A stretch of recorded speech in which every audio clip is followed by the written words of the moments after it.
Et on enchaîne avec le coup de fil du matin, loyer, alimentation, énergie. Selon un calcul de l'UNEF, le coût de la vie étudiante a augmenté de près de 6,5% en 2023, ce qui représente une dépense annuelle supplémentaire de presque 600 €. Pour en parler, on reçoit Ania Hamidi, secrétaire générale de l'UNEF. Bonjour. Bonjour. Et merci d'être avec nous ce matin sur Sud Radio. C'est une augmentation record qui a atteint cette année le coût de la vie étudiante. Vous n'avez jamais enregistré une telle hausse depuis que vous réalisez cette enquête? Non, pas du tout. On a quand même une explosion qui est inédite en 19 ans d'enquête de l'UNEF sur le coût de la vie, qui est effectivement de plus importante encore cette année.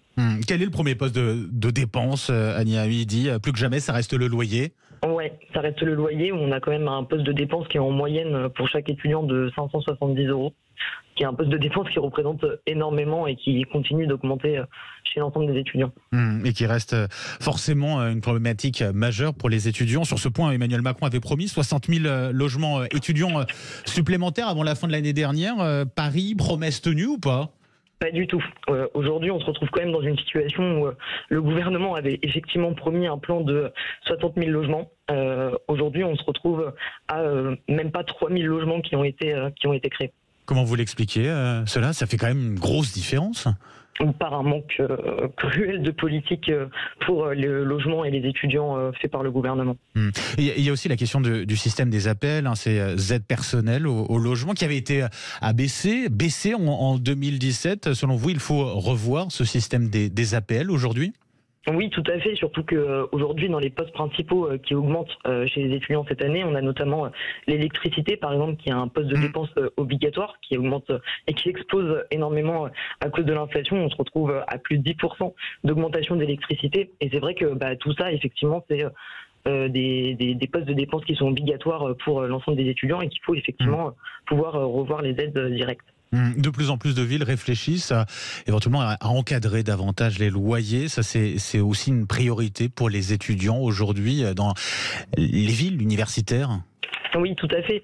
Puis en plus d'encadrer les loyers, nous ce qu'on demande c'est que le gouvernement soit au clair avec sa promesse du plan de 60 000 logements qu'il avait décidé de faire et de pouvoir effectivement investir de plus en plus dans les logements Crous qui sont aujourd'hui complètement délaissés par le gouvernement. Parce que la situation aujourd'hui des logements Crous, c'est quoi? On a une vétusté de plus en plus de ces logements, c'est ça? Oui, complètement. On a des logements Crous qui sont soit pas rénovés, soit qui sont complètement dans des états désastreux, mais surtout on se retrouve dans des situations où dans des villes comme Paris, on a très très peu d'étudiants qui peuvent se loger dans des logements publics, ce qui crée effectivement un problème encore plus particulier sur la question des logements, qui est quand même le premier poste de dépense pour un étudiant dans l'année. Les loyers, en tout cas, c'est pas la seule explication à l'augmentation record du coût de la vie étudiante dont vous nous parlez, Ania Hamidi. Qu'est-ce qui l'explique par ailleurs? Tous les autres postes de dépenses ont clairement augmenté. Dans les principaux postes de dépenses qui ont augmenté, effectivement, il y a le loyer, mais il y a aussi les transports, l'alimentation et l'ensemble des frais obligatoires qu'un étudiant doit avoir chaque année. Donc effectivement, on a une augmentation d'environ 50 € par mois par étudiant qui se fait là cette année. Et l'alimentation, par exemple, ou comme l'énergie, ce sont effectivement des postes de dépenses obligatoires qui ont énormément augmenté, comme l'alimentation qui a encore surexplosé avec l'inflation de plus 14% environ cette année. Et tout ça, c'est des postes de dépenses qui sont importants pour les étudiants et qui aujourd'hui continuent à augmenter à cause de l'inflation. Avec une inflation qui touche tous les Français, mais pour les étudiants, finalement, c'est d'autant plus compliqué à gérer. Oui, parce qu'aujourd'hui, par exemple, sur le poste de dépense de l'alimentation, on a quand même des chiffres qui sont ressortis cette année où on a presque 4 étudiants sur 10 qui disent sauter des repas assez régulièrement parce qu'ils n'ont pas les moyens de pouvoir se nourrir. Et à côté de ça, on a un gouvernement qui décide de reculer sur certaines mesures qu'ils avaient décidé de mettre en place il y a plusieurs années, comme la question du repas à 1 € pour l'ensemble des étudiants. Et tout ça, c'est des problématiques. Là, c'est seulement pour les boursiers. C'est ça. Et le gouvernement avait reculé sur cette mise en place du repas à 1 € pour toutes et tous. Et c'est vrai que tout ça, c'est des postes de dépenses qui sont importants et qui impactent l'ensemble des conditions de vie des étudiants. Sur les frais d'inscription, ça donne quoi?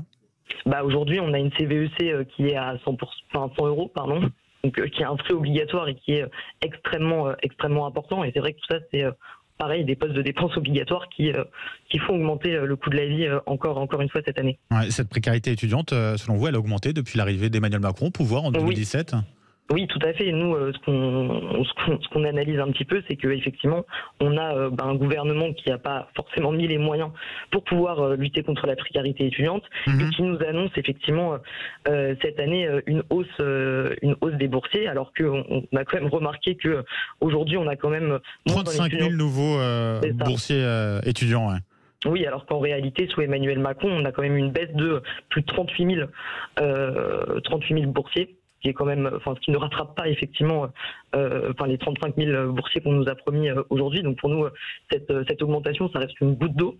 Et c'est vrai qu'aujourd'hui, on se rend compte qu'un étudiant sur 4 est boursier, ce qui représente quand même une part très très faible du milieu étudiant, et ce qui nous pose effectivement beaucoup de problèmes. Donc pour vous, la réforme des bourses étudiantes, elle est clairement insuffisante aujourd'hui ?